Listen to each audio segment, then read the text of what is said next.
to around the world. This is The Food Show with Andrew Coppolino on 570 News.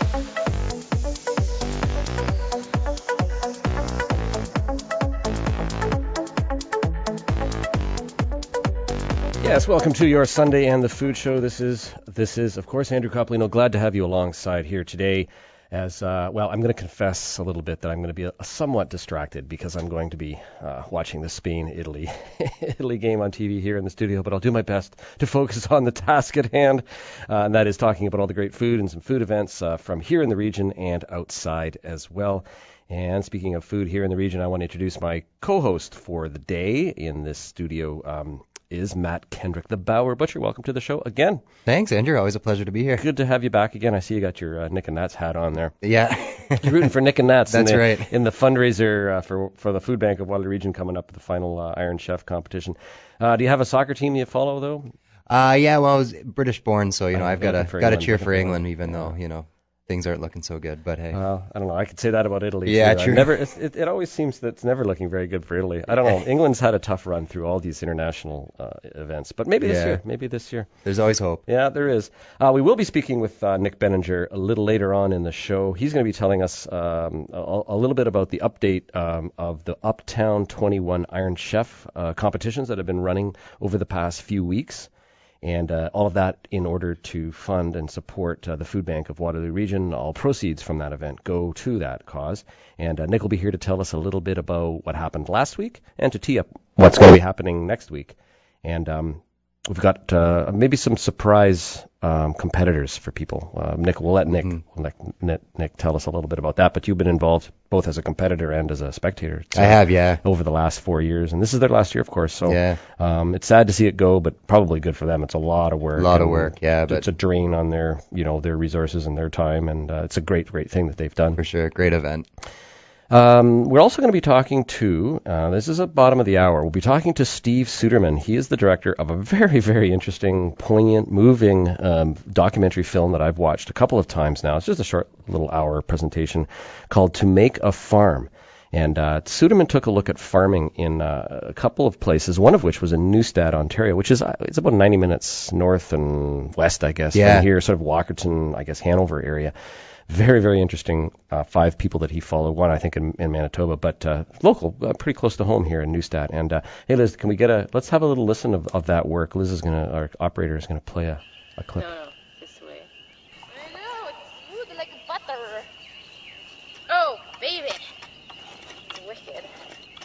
Our farm is just all dreaming and ideas, and I'm not from a farming family, and Jeff's not really either.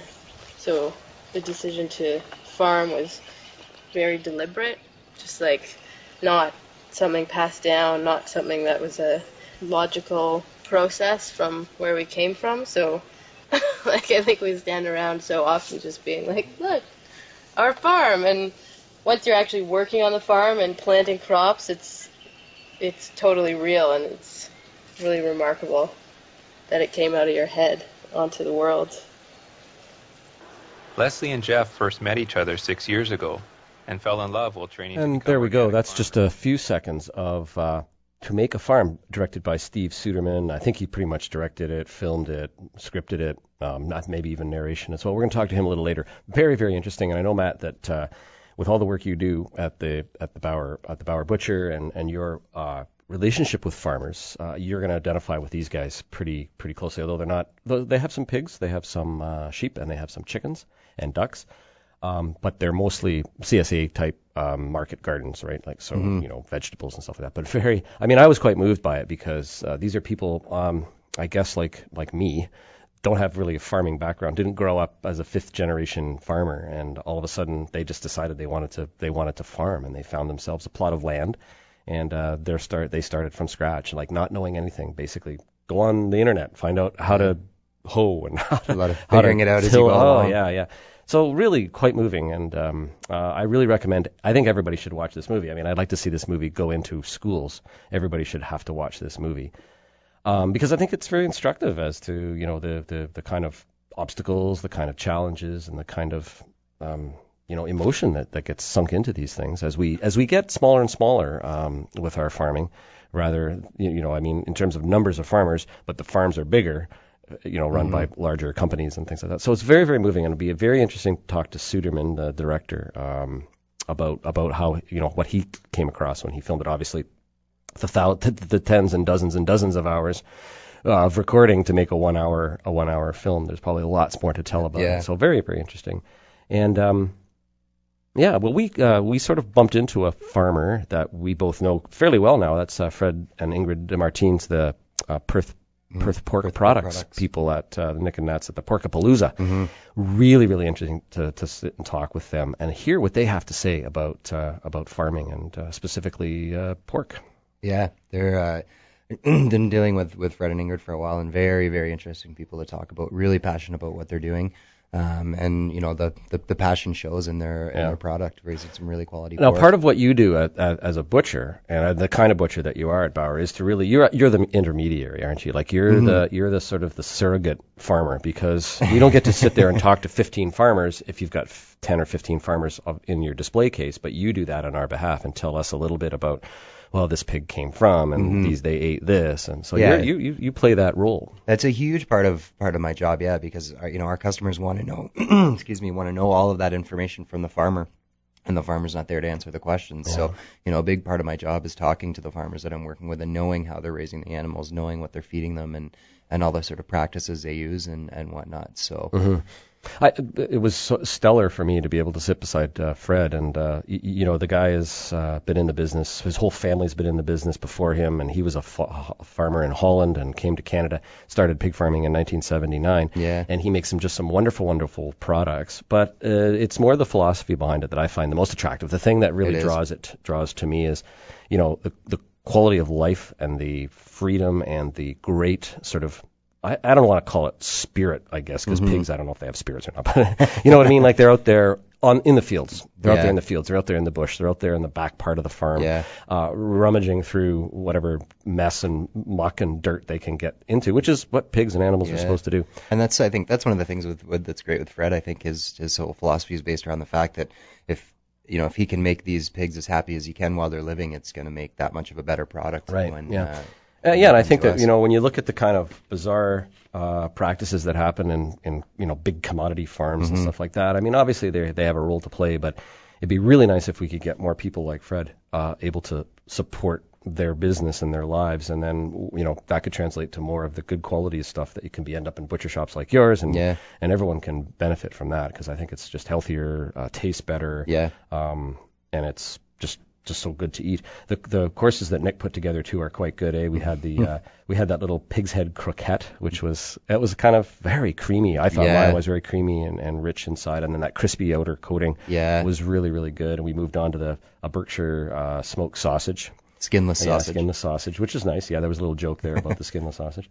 It's not what you think. No. It's just we also had a smoked wild boar ham and a mushroom broth. That was the thing that really kicked it off for me, the mushroom broth, which I know isn't pork, but it had so much richness and full flavor. Yeah, so earthy, and then exactly. A little bit of sauerkraut in there too, just to sort of cut it. It was really a perfectly balanced meal. Or dish. And then we had the citrus. This was a killer. The citrus brandy cured Tamworth belly confit. Yeah. which was a little stack of pork belly that was, I guess, confit. It was cooked, I guess, in olive oil, I guess, or fat of some sort. I'm not sure exactly what he did with it, but that would be. It was so rich, though, and it was so rich. Oh yeah. And the crust, the skin that was crisped was so nice. I couldn't cut it with a fork or with my knife, but when you pick it, I just sort of picked it up almost like a potato chip. Yeah. And it would just break apart between your teeth so easily, and so nice. It was just a pleasure to eat. Oh yeah. And then they had rhubarb ice cream filled cream puff with. This was incredible too. The Berkshire bacon caramel. Yeah. That stuff is hot, man. That stuff is really good. I mean, you could obviously bottle that stuff up. I really think Nick should jar that and sell me lots of it. You think you could move it? Yeah. But I bet his production would suffer. He'd have to just keep churning that stuff out. Yeah. I remember once he was going to a event in Toronto, and one of the things he was serving was like a bacon jam, basically. And he took out these two, if you get those big kosher pickle jars from the grocery store, something gigantic, I don't know, there's like 3 liters in it or something like that. He had 3 of those lined up, and he was filling them up with bacon jam and then going to bring them to Toronto. And I thought, oh my goodness. So you can imagine he could probably sell all that stuff, but boy, would it ever take a lot of work to put it all together and to keep always rendering down that much bacon. Yeah. And Yeah. Well, I'm speaking, of course, with Matt Kendrick. He is known as the Bauer Butcher here in town, located inside of Vincenzo's. And if you visit the Vincenzo's location there on Allen and what is that, Allen and Caroline Streets, yeah, just off of King. Mm-hmm. Sort of in Midtown, you'll find the Bauer Butcher, and I encourage you to go in and speak to Matt and the other staff there to learn a little bit about the pork products, the beef products, chicken, whatever else that you need to know a little bit more about than if you were just going to buy it elsewhere and not know what it is about. And that's what the great thing about the Bauer Butcher is. And let's see, how are we doing for time here, Liz? Should we take a break? Yeah, why don't we take a break now? When we come back, we're going to talk a little bit more about the Bauer Butcher and maybe some of the things you can find there, and we'll bump some ideas around with Matt Kendrick here. I am Andrew Coppolino. You're listening to The Food Show, and this is 570 News.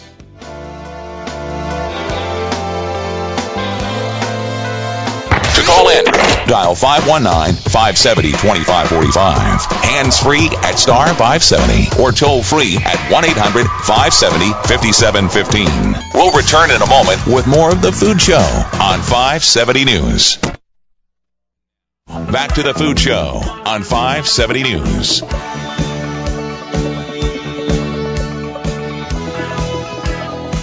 And here we go, the second segment of The Food Show. Rocking and rolling there. And we're going to do a little taste test here with Matt, the Bauer Butcher, Kendrick. I picked these up at the, you want to grab one of those? I picked these up at the Kitchener Market. A little snow pea, sugar snap peas. These I love. These are, I call these vegetable candy. They are. Like, I mean, when you eat these guys, so we're just eating them right now. If you go to 570news.com and you click on our webcast, you can see us in the studio here eating snow peas. Away snow peas. Or not snow peas, sugar snap peas. Yeah. Well, aren't they? I don't know. These came from Leamington. Mm-hmm. I think it's sort of moving more. Starting to come our way. East, I guess. Mm-hmm. And we're going to get more stuff coming out of the ground around this area as the temperature rises and stuff. These are great. Mm-hmm. I mean, you don't need to cook these suckers, right? Oh, no. Just pop them in your mouth. Yeah. I put them in a salad last night. I just eat them as a snack. Like, oh, man, they're so good. It's these and strawberries. You know, you buy and only half of it makes it home because it's sitting on the seat beside you. I was hulling strawberries we bought yesterday. They were from Scotland, Ontario. Okay. I bought them at the Kitchener Market as well, and so I'm it was like one in the dish, one for me, one in the dish, one for me. Pretty much half gone. I always have to buy more than twice what you think you need. Did you know that the things we have called snow peas they're not Chinese snow peas. They're actually, they are another name for them. I thought this was really appropriate for our region. They're Mennonite peas. Really? Yeah, I just Googled that and just found out. Yeah. Huh. So Pennsylvania Dutch country, they're called Mennonite peas, which I think fits in here. So, yeah, for sure. What else is going on here? What do we got? Oh, let's give away this T-shirt. No, let's listen to another track, another bit of sound from To Make a Farm, and Liz is going to cue that up for us. Thanks for coming out, eh? I appreciate it. Some pretty good tilt there. How's that look for friable soil? We officially have 1.99 acres. I was saying on the hill there earlier, it doesn't look like much from up there. But now I can see I got a lot of room here. I've had this picture in my head since I was young and lying in bed.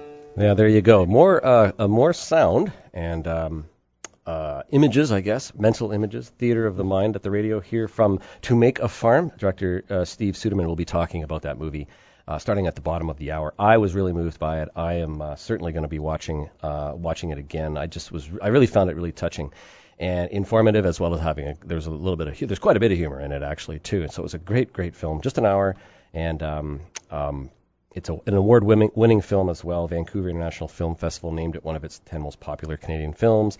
It's got other accolades from around the world, so it's a great film to sort of give you an idea of if you were to start out in a sort of farm, trying to do it naturally and holistically, and not with a lot of machinery and chemicals and whatnot. Just the kinds of things these people encounter.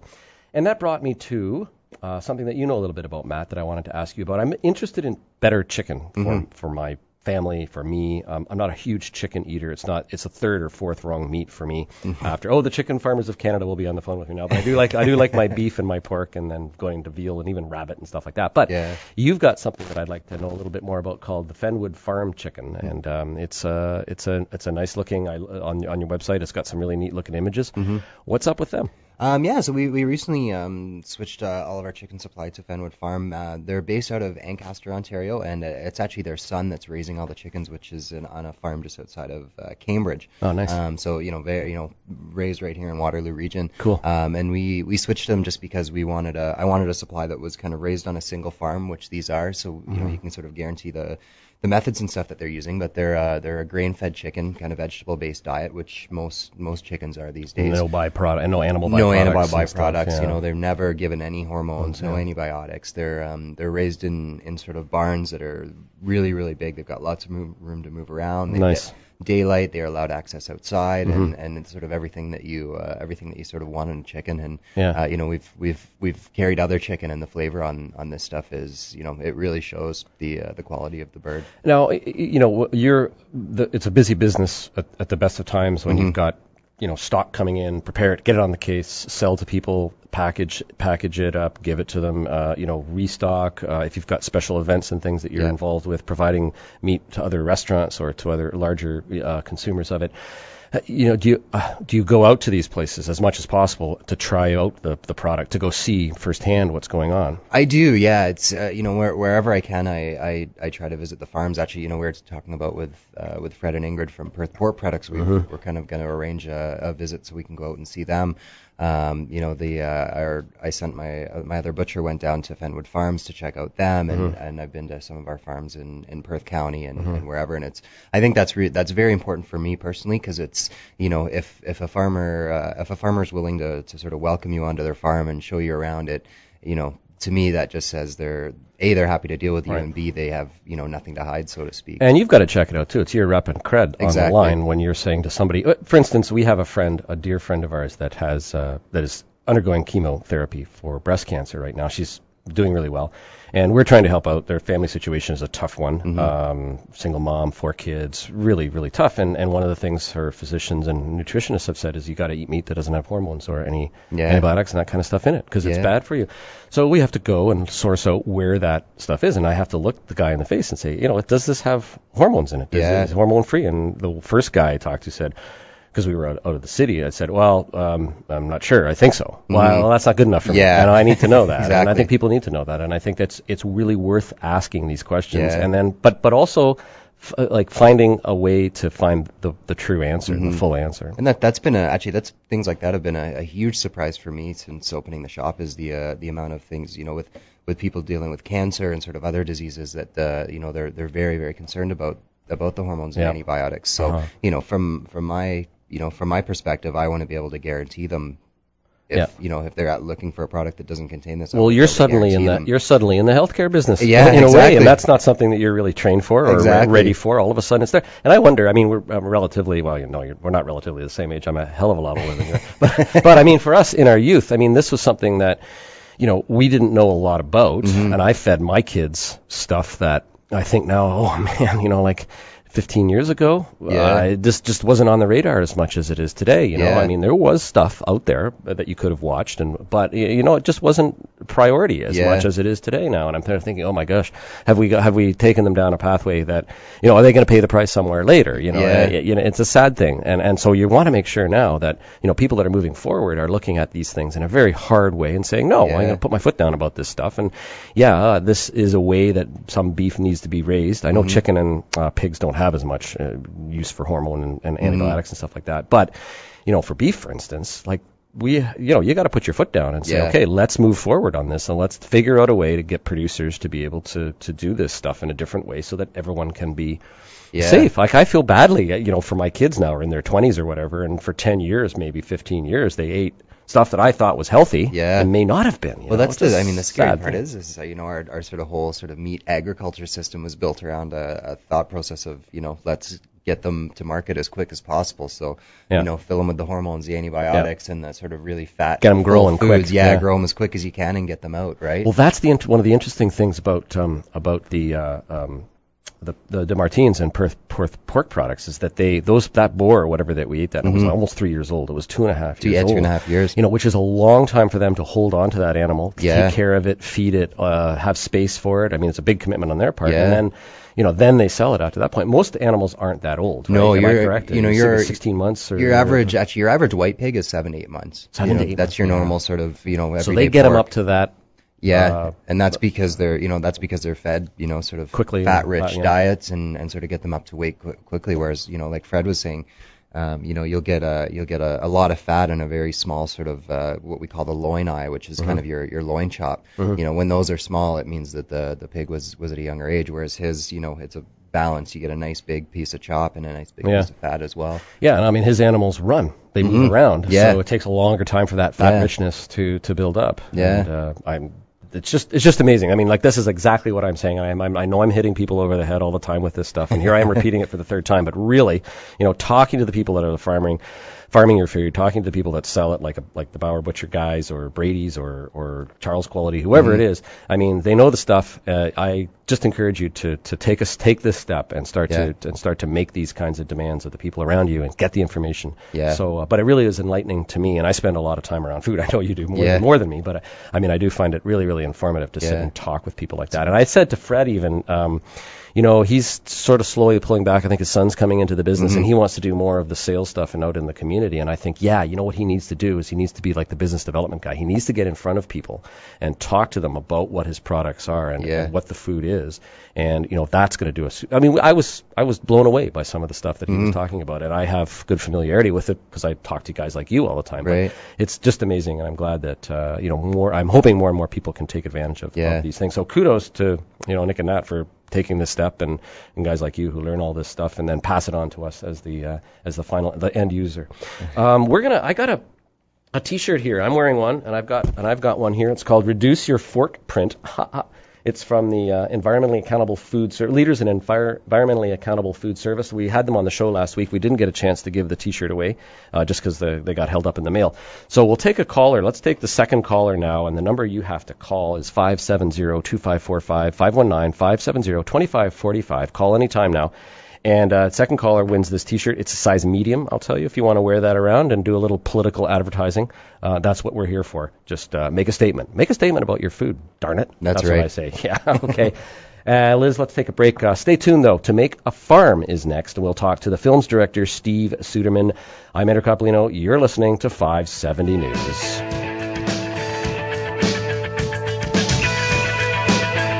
It's the news of the day. So you might as well find out where the best food is. From restaurant reviews to the fun of food from around the region to around the world. This is The Food Show with Andrew Coppolino on 570 News.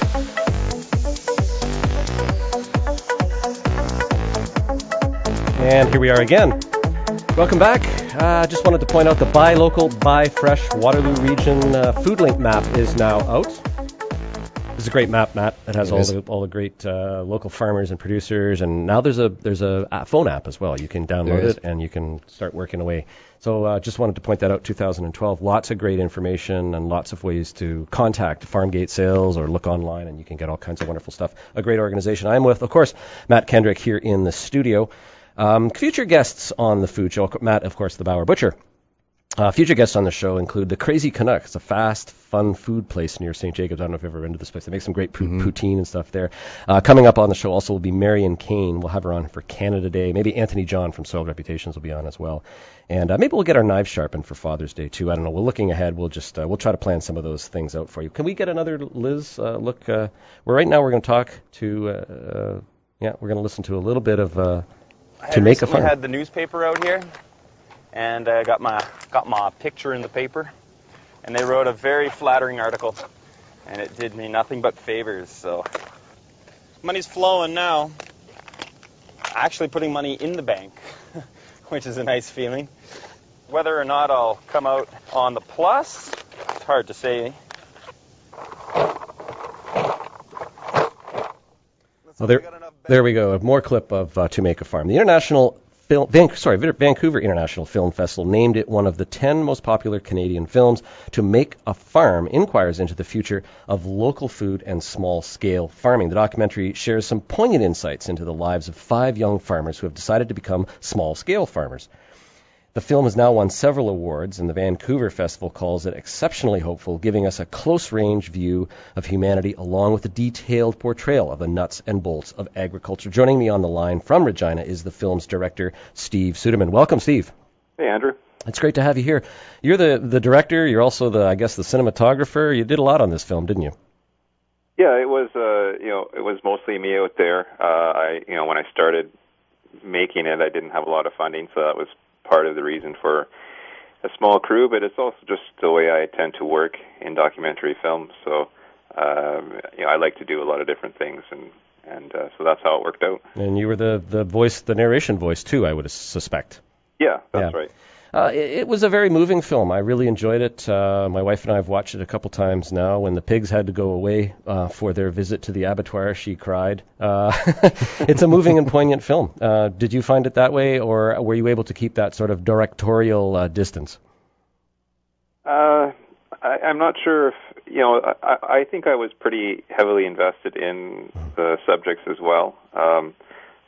They're people that inspired me personally, and obviously as a filmmaker, you want to keep you have to keep a certain amount of distance so that you can look at the story objectively and try and figure out how it will engage your audience. But I grew up on a farm, and so I have a bit of a personal stake in the story to begin with, and so I had a personal connection, and I think that it actually changed a lot of how I think about food making the film, because it was actually a bit of a new topic. Even though I'd grown up on a farm, it was more in the industrial side of things, and it was a family farm, but we grew potatoes and wheat on the prairies, and this was a completely new way of farming to me. Now, what's really kind of nice is that you've connected with a farm it's not in our region, but it's only 90 minutes away from where I sit right now, the Neustadt gang. How did you find them? How did they come up as a source for you? Well, the local food movement is, it's really astonishing to me to see what's happening in your area, and shows like yours is just another example of how much awareness there is about food, and there's still so much potential for growth, obviously too. But so there's an organization in Guelph called Farm Start, right. And there's one just a little ways out of Guelph called the name has just slipped my. But there's a couple organizations that help new farmers get started, and so I had talked to them and basically just asked, do you know people who are just starting out? Oh, Everdale is the other one that I was thinking. Right. Okay. Okay. And they gave me some contacts, and I started to talk to people. And what I was really looking for was people, young people that were just starting out. And so Leslie and Jeff, who are in the film from that Neustadt area, had just bought their land a couple of months before I met them.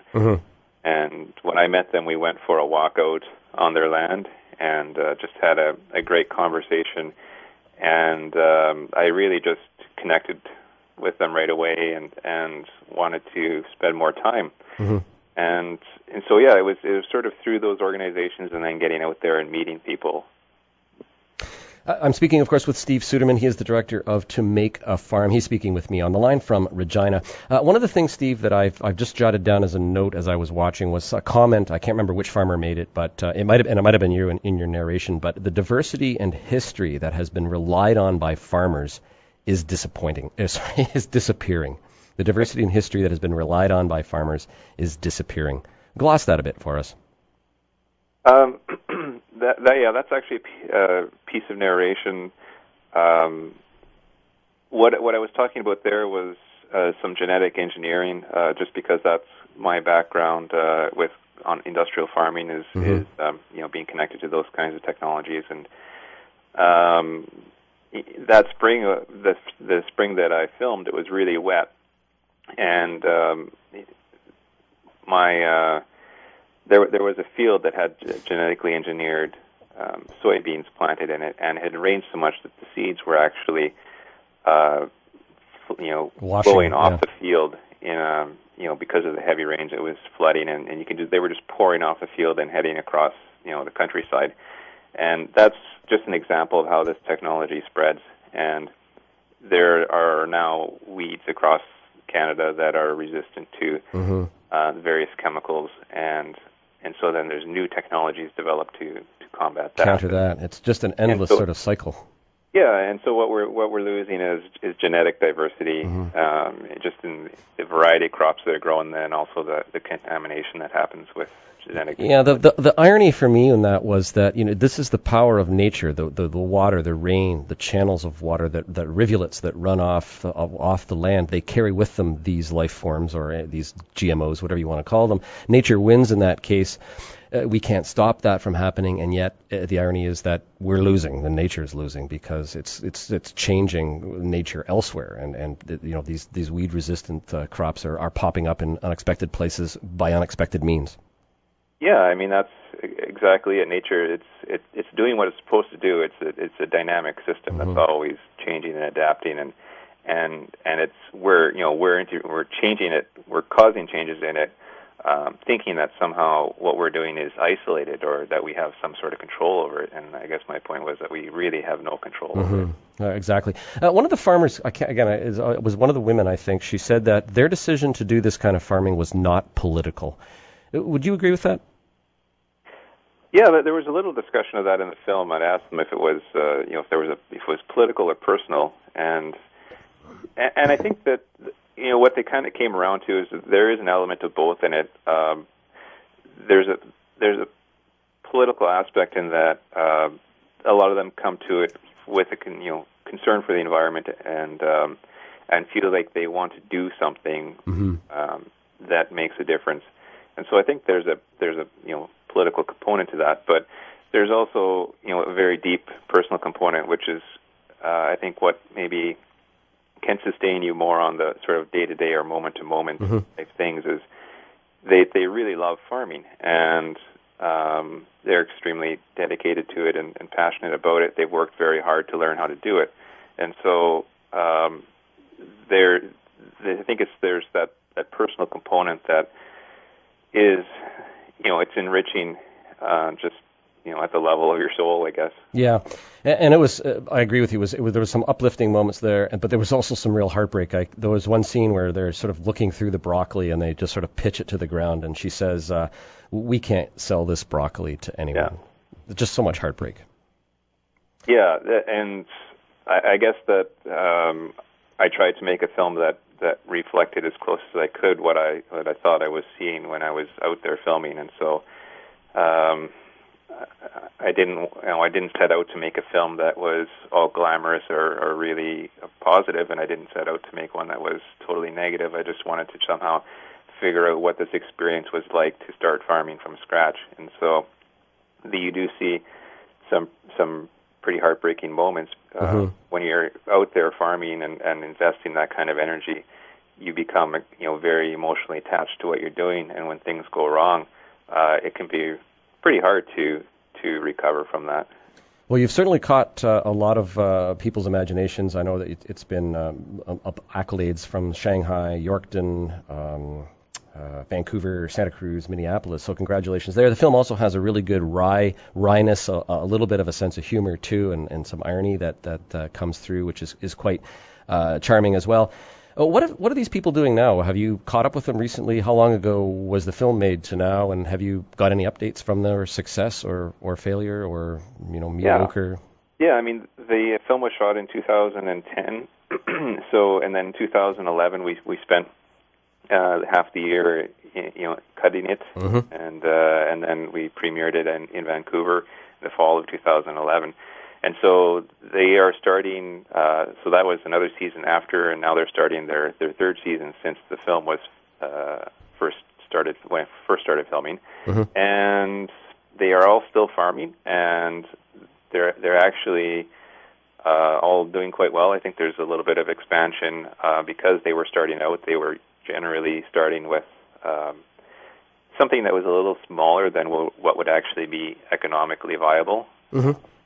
So Leslie and Jeff, they were doing a CSA for about 75 people, and now I think they're up to about 150. And so they're all still farming, and I kind of consider them really good friends that I'll probably keep in touch with. Yeah, it would be nice to do an update, wouldn't it? Sort of like Judd Apatow did one of those films where he looked at the kids at a certain age and then went back 20 years later and filmed them again. Be interesting to see where their farms are in a few years. We can get a look at this film. There's going to be a DVD release coming up. Tell us a little bit about that and where people can find out more about the film and or order a copy. Sure. Yeah, there's a few ways to see it. One is that it is actually it was supported by TVO in Ontario, and I'm really thankful for their support. And so they do air it from time to time, and it's going to be airing screening in Toronto on June 21st. And the DVD is available on the website. So if people go to makeafarm.ca, they can order DVDs there. They can also see where it's playing. And the DVD has a lot of extra features on it, too. We did a commentary track. I brought all of the farmers together, and we watched it together, did a commentary track, which was a lot of fun. And so there's that component, too. So it's $20 on the website for a DVD, and there's also Blu-rays available. Thanks a lot, Steve. It's well worth the $20, I'm sure, and I appreciate your time. And also, thank you for doing the film. A great watch. Thanks for having me. That's Steve Suderman. He is the director and the creative energy behind To Make a Farm. Visit tomakeafarm.ca to get more information. Buy the film, watch it, learn from it, and we'll all be better for it. Don't go away. There's more on The Food Show right after these messages. You're listening to 570 News. To call in, dial 519-570-2545. Hands-free at star 570 or toll-free at 1-800-570-5715. We'll return in a moment with more of The Food Show on 570 News. Now to The Food Show with Andrew Coppolino on 570 News.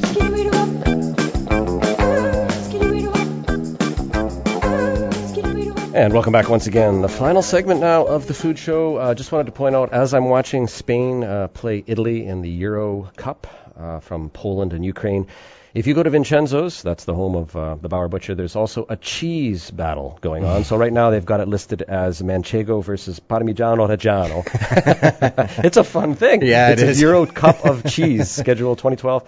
And tomorrow, of course, will be the St. Andre boys versus the Stilton boys. It's France versus England. Isn't that cool? As well as the Blues versus the Queso Fresco, Denmark v. Portugal.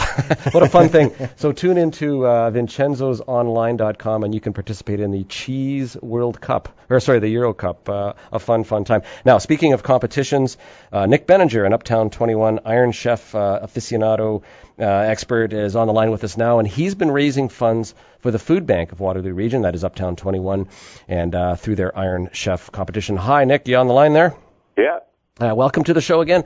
And we had our final battle of the regular season, I guess, last week. What happened? It was a great battle. We had Brian McCourt, a past champion, step up and put his title back on the line and go up against Graham Platt of Toronto from the Gabardine, and battle Radish from Soiled Reputations Farm out in Stratford, which he made for an interesting dynamic on the judges panel alongside you. Anthony was he's a funny guy, and he's a great farmer. But what a tough ingredient you picked. Did you guys hash that one over yourselves and say, how can we make this difficult?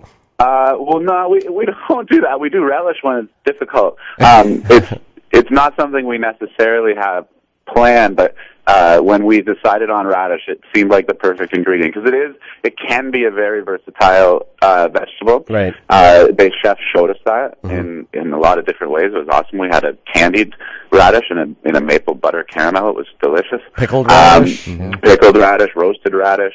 We've done radish purees, treated it like a potato. But it takes a talented hand, I think, to make it work in those different ways, and they showed us that. So. And who won the battle? The Gabardine. The Gabardine won, and they played in some amazing food. It was a tough battle for certain, We were really proud of Brian, but in the end, the Gabardine came out victorious. So. Yeah, Brian, it was nice of Brian of the Bauer Kitchen to step up after another restaurant had to drop out, and he came along at the last moment, and he, like you say, yeah, he did put his championship on the line. For sure. I wouldn't have done it. No. Money raised for the food bank. Where do we stand right now? We are a little south of beating last year's record, but we do have a chance to do it. So we raised about $400 last week, so nice. We're on track to have an awesome year.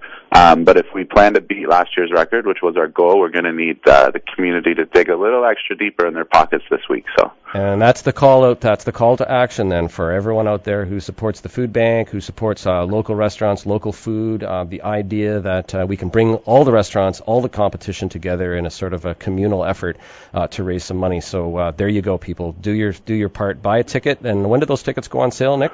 As of Monday, so tomorrow they can start calling the restaurant and we'll put their tickets aside. So it's $5 for a ticket directly to the food bank, and then we'll have a couple of raffles to raise some extra funds to go towards the food bank. I think what we'll do is we'll raffle off 15 minutes of radio time and a free lunch from the food show. And we'll try to get people to buy a ticket to win that opportunity. I'll take them out to lunch. We'll do a little restaurant review here on the air. So that sounds awesome. Do we get to control the hold button? You do. You do. Awesome. Yeah. Well, not you, but we want people to come out. We want people to participate, fill the ranks there at Uptown 21, and raise as much money as we can. Let's beat the record and give the food bank a good, solid number because the money raised, if I'm correct, Nick, actually sort of magically expands into more food that actually can be. They say for every $1 raised, we can buy $8 worth of food, which is an incredible number, and I've joked that I wish I could apply that to my kitchen costs. But it makes you feel really good when we can raise $3,000. I mean, do the math, that's a lot of food, so it's a special thing for us, and food is an obvious connection, so. And we should tell people then, what's the little teaser? Who are the competitors for the finals? We have, back for the second time this season and the third time overall, we have the Tempered Chef from Toronto, so that's Bertrand Alapi and Chris Brown, and then we have them going up against Envers of Morriston. They're just outside of Guelph, an awesome little restaurant, much like ours, focused on local seasonal food, so. Perfect. And any hints, Nick, at all about the secret ingredient? Is there any way you can give us a little teaser on that? Or are you I'm not good at teasers. I think I'll give away the whole prize. So I think I enjoy people guessing. They know what farms we love. We always feature farms we use at the restaurant. So I enjoy when people try and come up, and it shows how much they know about our restaurant and the farms we like to focus on. Okay, he's pretty tight-lipped about that. Sam really tight-lipped.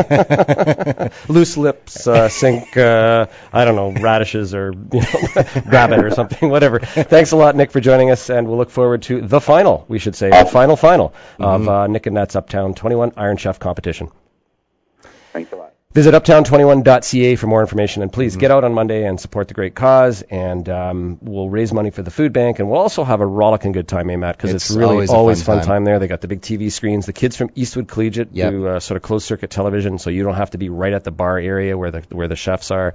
You can see it from the comfort of your seat, have a couple of beverages. We were saying last week, you're almost better to grab a seat and watch on the big screen to get a nice shot of what everybody's doing. Now, there's lots of room, too, right? I mean, when you're sitting and there's good visuals. There's a couple of great big screen TVs that help out a lot.